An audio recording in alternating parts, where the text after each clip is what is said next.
This is the Digital Trust Podcast.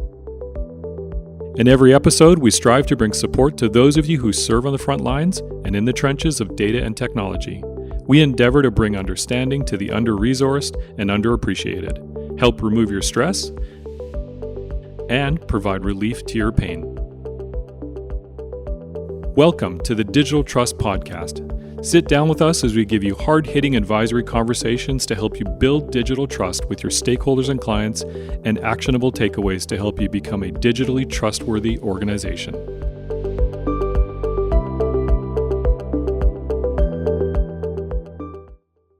Hello, everyone, and welcome to another episode of the Digital Trust Podcast. My name is Christian Redshaw. I am your host today, and I have with me a special guest all the way from the Dublin, Ireland area. His name is Neal Mullen. He is the Chief Information Security Officer of HSE, Health Service Executive in Ireland. He is also Cybersecurity Advisory Board Director of the Safe House Initiative. That's based in the United States. It's a nonprofit that helps small and medium-sized businesses with their cybersecurity maturity journey. So Neal, welcome to the show today. Great to have you. Thank you. It's a real pleasure to be here. Thanks so much for the invitation. My pleasure. What I'd like to dive into really is for you to, if you would, tell us your career story. What has been your journey starting as an engineer, and how did it progress to where you are today? Yes, no problem. So I originally studied electrical engineering, biomedical engineering in college, way back in the early 90s. When I came out of college, Ireland was in a recession. There really wasn't many opportunities in Ireland to work in that area. I was lucky enough to get hired by a computer support company that specialized in healthcare, small family organization that brought me in to be an engineer, and they retrained me as a security and infrastructure engineer. So over the next 9 years working with them, I became their final escalation point, and I got called when things got really bad. I ran some large-scale projects within healthcare and spent a number of years in different hospitals at different times. Towards the end of those 9 years, I felt like I'd outgrown the role, I'd outgrown where I was, but I didn't really know what was next. I went to work for one of Ireland's then the largest healthcare groups, St. Vincent's Healthcare Group, as their IT operations manager. I was there for the first year as their IT operations manager, working in predominantly the same type of activities I was doing in the company, but just working in one hospital. After about a year, I got promoted to Group Director of IT Operations, and I left being an engineer, lost the fleece jumper in the data center and donned a suit in an office, looking after 5 or 6 hospitals, managing about 70 staff. Quite a significant change, and the first big change in my career. Moved away from that delivery of fixing things and being the person that knew all the answers and probably the strongest technically person in the room.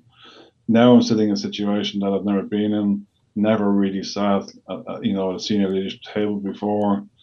Quite a difficult transformation. So Neal, right there, just if I could pause you for a minute. At this point, I'm thinking that you're talking about having a very technical role and then getting involved within the organization more on a leadership level, influencing the strategy and being involved in that. How did you start to learn the language of business or the organizational language? I was lucky that my boss was very supportive and gave me quite a lot of mentoring. So I was very lucky that I had someone that supported me in that sense. I got the job because I was full of enthusiasm. I didn't get the job because I was probably the right person for the role on day one. Right. So over the first weeks and months, I began to evolve and regaining confidence in what I was able to do. And then I started studying business management first at night. I did a diploma in business management, which gave me a vocabulary I didn't have before, an understanding of a vocabulary. And then, as the years evolved, Towards the end, I went back to university and did a master's degree in technology and innovation management. And after year one of that, I felt it was time to move on to the next thing. And I left healthcare and went into a big four management consulting firm to finish off my master's with them. Mm-hmm.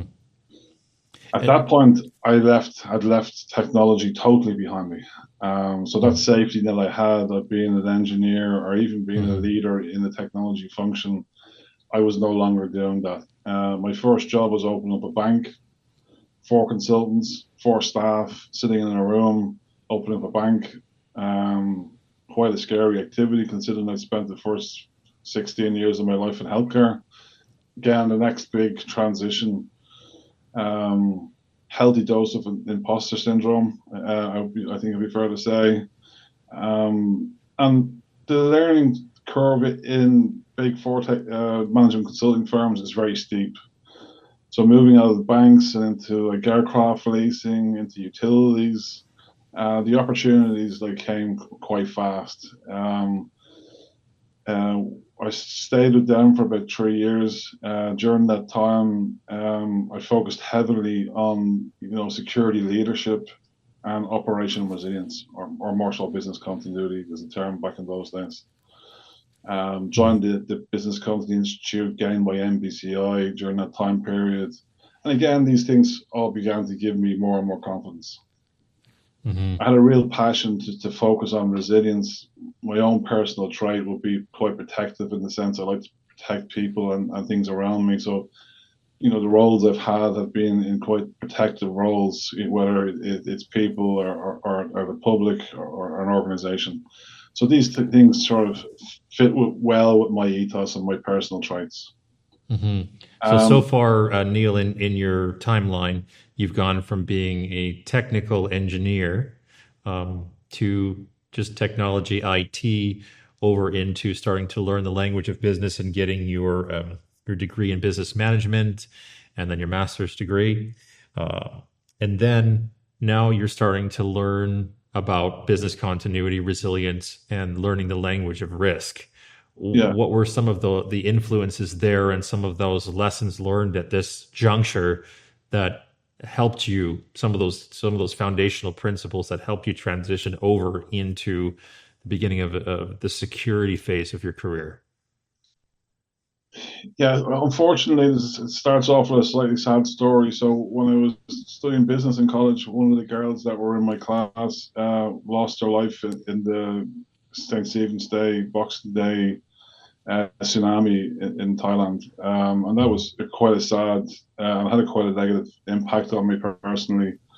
And I really wanted to look at what was my driving force. And I reflect back on what I said about protecting people and protecting assets and protecting companies. And I really wanted to put everything I had into understanding how to assess an organization operationally, how to assess risk, and how to protect against it. And my studies in business continuity, at this point, I've done a diploma in business continuity as well. My studies in that space gave me a real spark to understand more about risk, and not just technical risk, but operational risk, economical risk, and so forth. And that really led me down the trail of being approached about taking on a role as a global business continuity manager. And this is probably one of the next big changes in my career. I went to work for an international company, spending a lot of time in Asia and the US and across Europe. And this is where I had the lucky time of having a second manager that was, very supportive, and really sort of trained me on how to do things a certain way. So what I'd learned in Big Four consulting, what I'd learned in healthcare, all sort of led to a point that we were able to sit down and calculate at a fairly high accuracy rate the risks that we're facing the organization, the impacts that would have on the business, our ability to be able to deliver services. And I did that role for about a year and a half. And again, they promoted me and I became their global head of operation resilience, taking over cyber, business continuity, operational risk, and compliance. working with large technology companies, predominantly technology companies. So all of the big brand names that you would know at home. So Neal, if you were to be in that juncture in your career where you were a technical person, let's say you're an IT person, and you were in that phase today in today's climate, how would you approach starting to tackle cybersecurity as an IT practitioner? Where would you begin that journey? I think the first thing is to try and not use technical terminology. And when you're talking to people, engage in a way that you're not using acronyms or technical terminology is the first thing. And begin to understand how a business person talks and worries about risk and worries about impact. And some basic terminology around risk. And there's lots of books and YouTube videos and so forth that people can watch that will learn that type of terminology and how to assess risk. Risk is quite an elusive topic when you're coming from an engineering background. Finally, what I would say is don't be afraid to make a mistake. I think you have to sort of look at like you're taking on a new skill set. It's like your first day in your job again, theoretically. I think finally I'd say is that regulations and controls are a big factor that play in the risk and resilience space. And technology is probably a little bit behind in that space, that we have technical controls, but engineers typically wouldn't be involved in that level. So understanding controls, and there are controls out there like NIST Cybersecurity Framework, which is probably a challenging control for someone that hasn't understood or worked with cyber controls. Things like this, CISO security, critical security controls, one of my personal favorites. Black and white controls, really easy to understand, really easy to implement, really easy to measure. And once you've done that once or twice, you gain confidence and begin to understand how to qualify and quantify controls and risk and be able to explain that to a non-technical audience. It really translates into something that has a meaningful impact on the business and a meaningful impact on the risk. They're sort of the areas I would focus on. Really great advice. And I think it's very timely as well. And we're going to end on that note. Neal, thank you so much for joining us on this episode today. And a special thank you to our viewers and listeners for joining us today. We'll see you on the next episode. Thanks for joining us today on the Digital Trust Podcast. If you found this conversation helpful, please share it with someone you care about. And if you'd like to receive our monthly newsletter, please click the link in the description to subscribe. And to put your mind at ease, our newsletter will include episode summaries with key points and actionable takeaways, plus a heads up on the upcoming episode guests. Rest assured, it won't be a spammy sales message, and we will never sell or share your information.